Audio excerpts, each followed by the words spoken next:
touching these as much as possible, as they gave me strange visions of the past. Sometimes they were innocuous, but too often they were violent. I still woke up in sweats from the visions I'd seen in the basement. Humanoid creatures being tortured, their screams echoing off blood-spattered stone walls.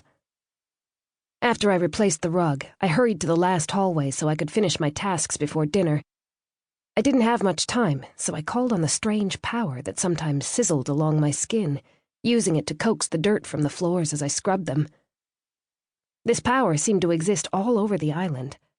When I concentrated, I found I could absorb it. At first, I tried not to do it because the power would sizzle beneath my skin until I used it.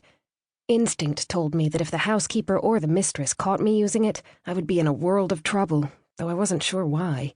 I'd seen them use it before. But maybe this kind of power wasn't meant for the likes of me.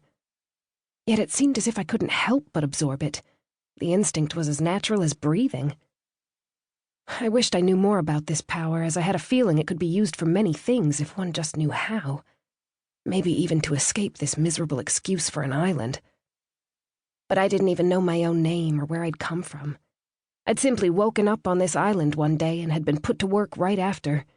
I wasn't even sure how long I'd been here at this point. The days seemed to blend into a never-ending, dreary existence. My stomach ached with hunger when I finally hurried down the stairs and into the kitchen.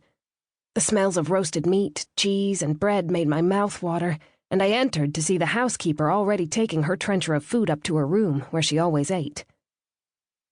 "Don't forget to clean up the dishes when you're done," she said, waving her hand to the pot and pan on the stove that she'd used to heat our food. "Yes, ma'am." When I approached the bowl of boiled oats and onions that waited on the counter for me, I tried not to be disappointed. After all, I'd known the other food wasn't for me. The dull spoon felt heavy in my hands as I shoveled the tasteless fare into my mouth, hoping it would fill my stomach enough to quiet its grumbles.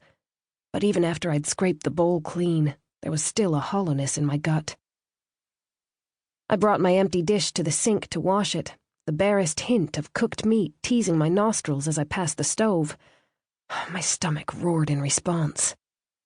Against my better judgment, I swiped my finger through the thin layer of grease in the pan and licked it off. Moaning a little at the explosion of flavor on my tongue, I barely restrained myself from grabbing the pan and licking it clean. If the housekeeper walked in and caught me doing so, she'd beat me until my back was raw. Occasionally, I got bits of milk and cheese at mealtimes, but I was never allowed to help myself to anything, not even when I milked the cows. Instead, I scrubbed the grease and grit from the dishes and longed silently for better things. On my way back to my room, I paused outside the library. Unlike the mistress's rooms at the top of the castle, I'd never been barred from here, even though the books inside looked old and valuable. But they were all written in a language I couldn't read, something I'd found when I'd been told to dust the space. Because of that, I'd never bothered coming back here during the little free time I had. "What if you can read them now?" a little voice whispered in the back of my mind just as I was about to continue down the hall. After all, when I'd first arrived here, I hadn't been able to understand the strange language the housekeeper had spoken. But over a period of weeks, my mind had somehow adjusted, and I now understood her perfectly. If the books were written in the same language, perhaps I would be able to read it. And if not, maybe if I tried a little bit every night, my mind would eventually adjust. Although I still wasn't sure how I'd been able to decipher the housekeeper's language, it stood to reason that this strange ability would apply to the written language, too. Suddenly, I wanted more than anything to be able to read those books.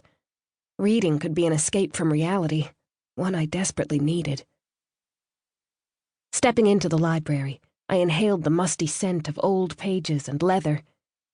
The only light came from the dim moonlight that filtered through the windows, so I had to watch my step as I made my way past the study tables and toward the shelves.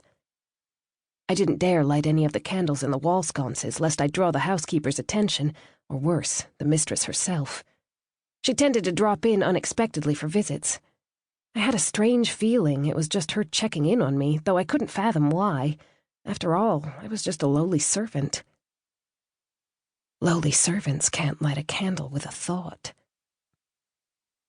I straightened my back a little when that statement flitted through my head. No,